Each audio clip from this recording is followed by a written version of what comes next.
Hey, just take a knee. Those are the words that Mario Cristobal should have uttered as the unquestioned leader, as the head coach of the Miami football team, a team that was undefeated and would have been on its way in the waning seconds of an ugly, ugly win against an undermanned, pretty bad Georgia Tech football team. But it still would have been a win that would have sent the Hurricanes to 5-0. That's what should have been said by Mario Cristobal. That's what he stated in the post-game news conference that he should have said, that he should have stepped in and said. So he somewhat took responsibility, but basically the thought process in which Mario Cristobal communicated that those closing seconds on offense transpired was that he just allowed offensive coordinator Shannon Dawson and the Miami offense just to run its course, and he just passively stood by and allowed them to make the incorrect decision to close out a game. Now, in most cases, that decision of passivity would not have come back to burn the head coach, would not have come back to burn Mario Cristobal. Because even if you fumble the football there, well, first of all, the chances of fumbling the football there are next to zero. And then even if you fumble the football, you may recover the football. Your team may get it back. And then thirdly, even if you fumble the ball, lose the ball, and there's like 25 seconds left on the clock for the other team to have to go all the way down the field and try to score, the chances of them being able to do that is almost zero.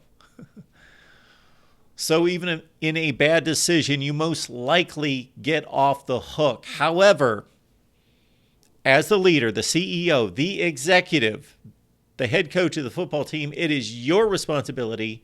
It is all on you to eliminate all mistakes, to eliminate the chances of making that mistake, and to step in, to be assertive, to be intentional, to step in and manage the game. Mario Cristobal does not call the offense. He does not call the defense. He's a head coach that is supposed to be managing the clock, managing the game. And all that game management came down to in the final waning seconds was kneel down. Do the math. You cannot lose if your quarterback's just capable of taking a center exchange, snap the football, take the exchange, kneel down, the game's over. Welcome to the Voice of College Football. We break down the game we all love each and every day with you. Best discussion, debate, and analysis right here. So it's really cut and dry. Mario Cristobal failed to insert himself into the game plan as the game manager. And Mario Cristobal has proven throughout his tenure, most notably at Oregon, not to be a good in-game manager anyway.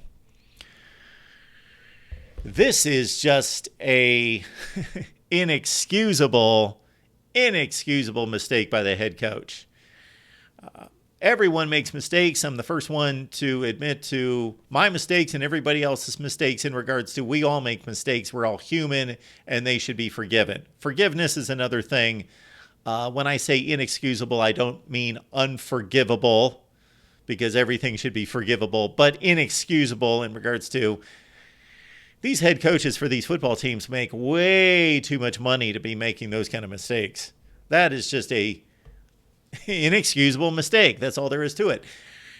Tim Hasselbeck for the ACC Network during the broadcast simply pointed out and was pretty animated in saying, I don't know what's going on here. Kneel down. They should be kneeling down. Not just on the final play. They could have done it a couple times.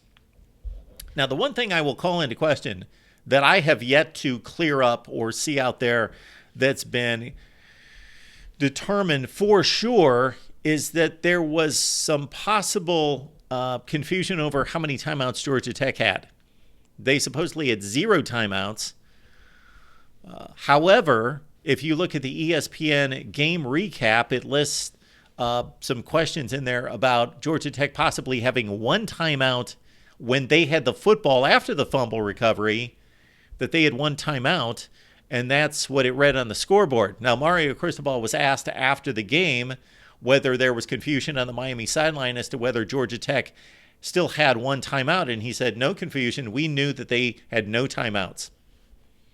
So according to him, there was no confusion. They knew exactly what was going on and that there were no timeouts.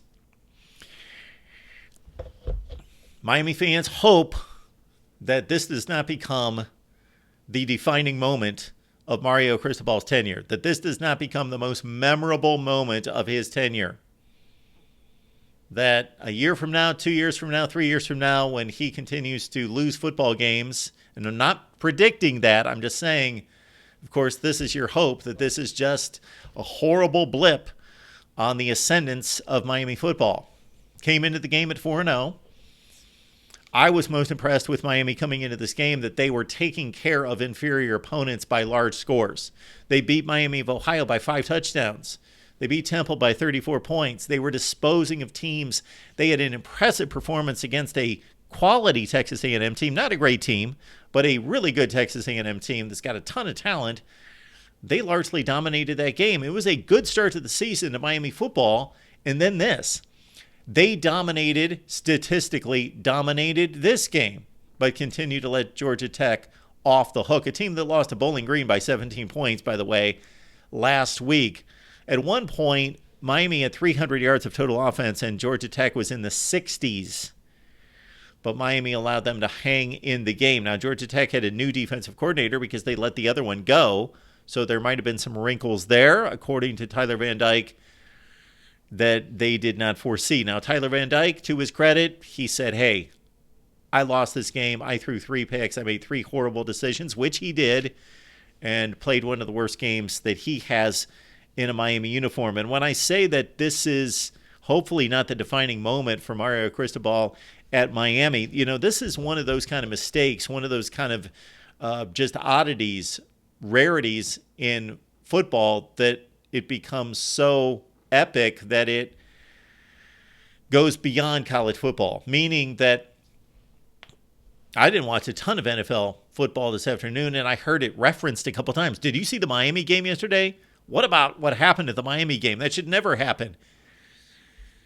This mentioned during NFL broadcast today. Also, I've got a friend who does not follow college football that mentioned to me today, was there some coach, Miami, I think, he made some really stupid decision. I keep seeing this on the news. It was on one of the major news networks, not sports, news networks, about what a stupid decision he made. And I said, oh yeah. So, wow, this makes Miami look horrible, makes Mario Cristobal look really bad. And then the defense after that to allow a receiver to get behind 2 deep guys, and I have not seen either an explanation or, of course, access to the 22 film to see where the players were positioned on the field during that final touchdown pass by Haynes King. Wow. And Miami fans, we discuss it all the time. We've got a Hurricanes Live show on the Miami channel each and every Wednesday night, 7 o'clock Eastern time, so please join us for that. We have a great time. Talk Miami football, deep dive, Cam Underwood, State of the U. And obviously analyze this coaching hire a number of times, because if you go back to Oregon, Mario Cristobal was making, maybe not to this extent, but he has a long history of questionable, if not just proven completely wrong, bad decisions in game. He is a phenomenal recruiter. And it is certainly possible, and it's actually likely and probable, that most successful people in life don't do everything well, that they have some sore spots. They have some places where they need to improve. And they either show the capability of improving those areas, or in this case, he could take care of this by having an in-game coach, somebody to help him in these circumstances, even though he should be able to figure it out, even though, again, his responsibility, and especially since he's not calling plays on offense or defense. But if he still struggles with this, and this is just not something he can ever do well, hire someone. I suggested that for years with Les Miles. Hire someone that basically tells you what to do. Says, Coach, take a knee. And if the coach says, why? Well, boom, boom, boom, the play clock, look at the game clock. Here's the situation, the distance. They don't have any timeouts. Boom, that's why. And for Mario Cristobal, recruiting, he's got nailed. Building a program, a culture, I think there were good signs of that at Oregon. He wasn't there long enough to see completely, but the guy took a marginal program and he upgraded it significantly, mostly through recruiting. That's his calling card. But beyond that, yeah, they did some really good things at Oregon because you just can't recruit yourself out of a marginal situation. So he built a strong program at Oregon that Dan Lanning is benefiting from right now. Won a Rose Bowl, went to a Fiesta Bowl, won a couple Pac-12 championships. Now he comes to Miami, and I got to say, last season, this was the least prepared team in all of college football. They were the worst at game preparation. Considering their talent level, considering that they had a quarterback coming off a historic 8 or 9 game stretch the season before, and considering the coaching staff that they had last year, if you go through Kevin Steele and Charlie Strong and all the experience on that coaching staff from 2022, this team was not prepared. Not prepared from week to week. And again, it wasn't just the record. They went 5-7, but they're 5-7 compared to, let's say, Texas A&M's 5-7, who was playing top teams in the SEC and playing them close, continuing to lose. But Miami just didn't play a good ball game last year. None.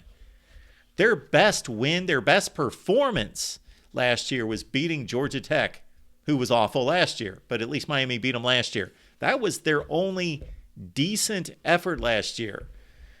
They lost to Middle Tennessee State, continuing to give up like 90-yard play. That was just a train wreck. Middle Tennessee beat Miami by 2 or 3 scores. They lost to Duke. That was the 8 turnover game. You can just go. They almost blew games against Virginia Tech. Just horrible football teams. They just didn't play anywhere close to their